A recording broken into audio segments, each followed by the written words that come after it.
All right, welcome to our Zentangle Ornament project. This is going to take you up to 2 classes to complete. For this project, you are going to need a piece of white 9 by 12 paper. You're going to briefly need a stencil and a pencil. You're going to need an ultra fine point Sharpie marker. And if you have your iPads, that's even better. So this is a simple completed project that I took, was hanging for your example on the wall. I took down so that you could see. This is a work in progress. I have several works in progress. Different patterns that you can put in here.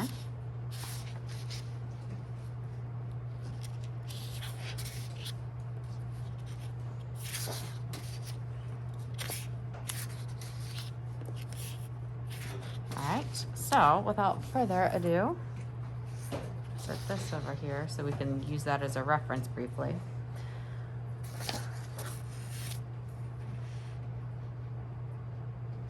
Alright, you are going to take your piece of paper and a stencil, and you are going to need a stencil for, like I said, a brief moment. I don't have enough for everybody to have their own at the same time, but literally takes you 10 seconds, if that. You are going to lightly trace around your stencil. Then while you still have your pencil, you're going to put your name and class code on the back. In this case, we are 6C, but if you're watching online or watching this video at a different time, you could be 6A, B, C, or D. Flip that over.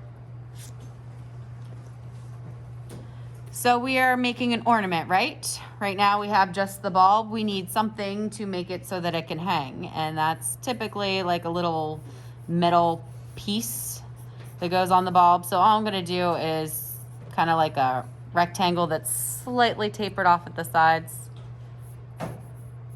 and a line going straight up. All these lines will eventually be erased. Then I am going to do 7 slightly curved lines on my bulb, making sure that they end about at the same area. I don't want to start here, one to end down here. So we're making like paths for our designs. That's 2, 3, 4, 5, 6, 7. Can you put in more later? Absolutely. Then I want to make it look like this fastener is touching the bulb. So I'm just going to do a little bouncy line that is curving to the side. When I'm to the side, is straight up and down, slightly to the side, and really to the side. Right? When I'm done with that, I am literally done with my pencil. Then you are going to get a Sharpie marker. You are going to use the same color both classes. You're going to use the same color for the whole thing. We are going to fill this with patterns or Zentangles. This one's more patterns, but I wanted to refresh how you go about looking up like Zentangles on your iPad. So you would just open up Safari.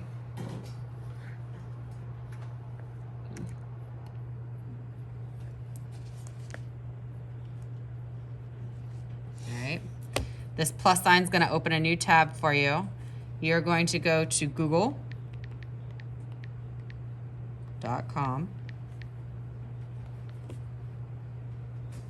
You are going to type in Zentangle, Zentangle. And I'm going to do Zentangle. I'm trying to think of a good.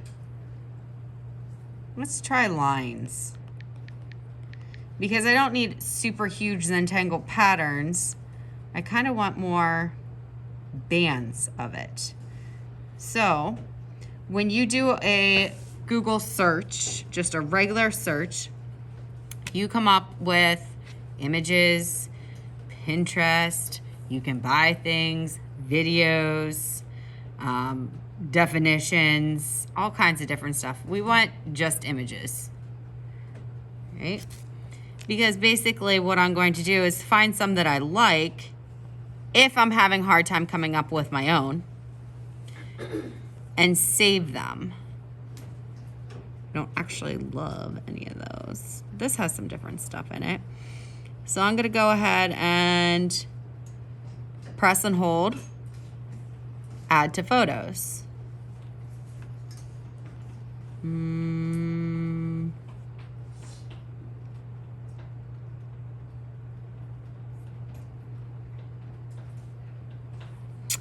This one is definitely interesting. Press and hold, add to photos. So then if I get out of here and I go to my photos, they should be in there for me. All right, so that's that. Back to this. The first thing that we are going to do is we're going to fill this cap in with some kind of pattern. Now, whether that be a lined pattern, whether it be a collection of circles. This I kind of did scumbling. This I made, I'm not even sure what I would call that. I'm gonna show you just the simple line. Pretty effective. And I'm gonna have mine, I'm going to lightly erase my pencil just so that I can see where I'm going, but not draw over it, because as you guys should know by now, in 6th grade, if you draw over pencil with marker, sometimes you can't lift the pencil up. So I can still see what I'm doing. You guys can even see on the screen, which is kind of amazing. And I'm going to fill this with lines starting and stopping. I'm gonna fill this whole cap first, starting and stopping on my erased line.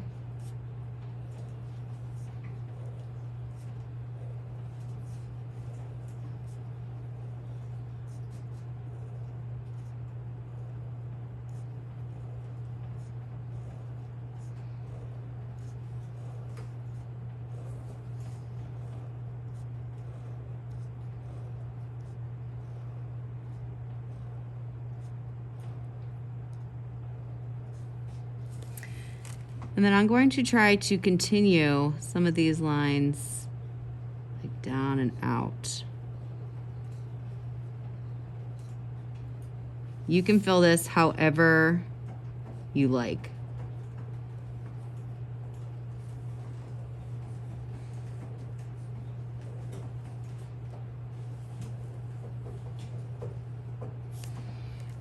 The trick is to fill the whole space. We've done things like this before with our line bunnies in 4th grade, with the line design in 5th grade.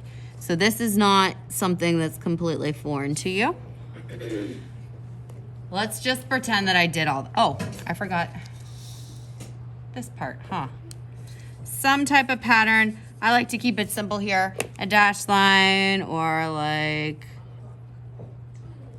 I'm just gonna do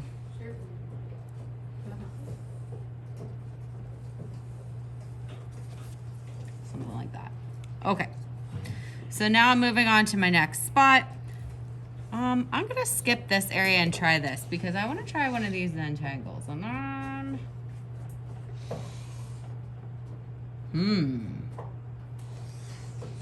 let's do it.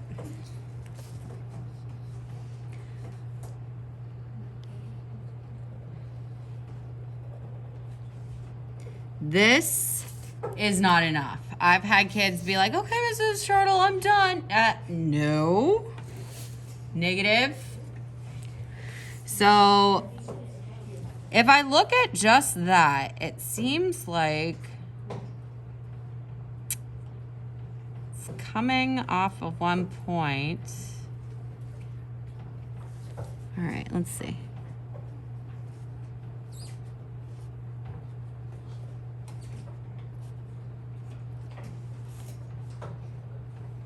And then this side, something like this.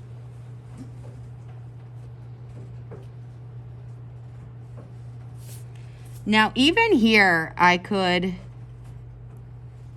do more pattern to it. This is going to fill up the space, but I could go in and color like every other one of these if I wanted to, or make this line this curved line in the center that's separating it a little bit bolder by going over it a second time with my Sharpie. It makes it look like it has like it has the under and it has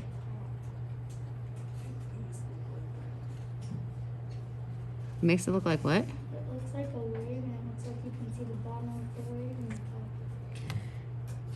This one's gonna be a little tricky since I kind of can't.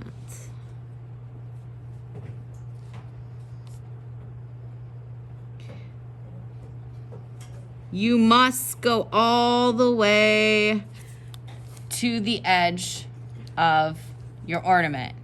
You must fill that band all the way top and bottom with something. All right?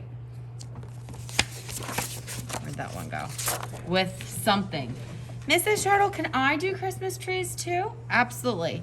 Can you do a simple band like this in here too? Yeah. But I want you to try some different patterns in there too. Don't just don't do just lines. Okay? I can leave examples up here. So, you're gonna get your paper.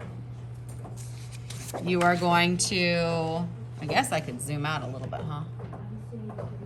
You're going to get your paper. You're going to trace your stencil, put your name on it, draw the cap, draw the line, draw your bands. Get your Sharpie marker. You are not going to finish with this today. There's no way if you're doing it right. So you need to pay attention to what color Sharpie marker you used. Unfortunately, there's no like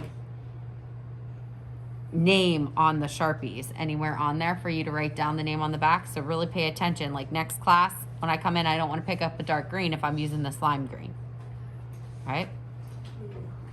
Please make sure at the end of the class that the Sharpie markers are closed. If you come across one that is completely dead, throw it out for me. I don't need it back in the bin. Okay? Questions on this?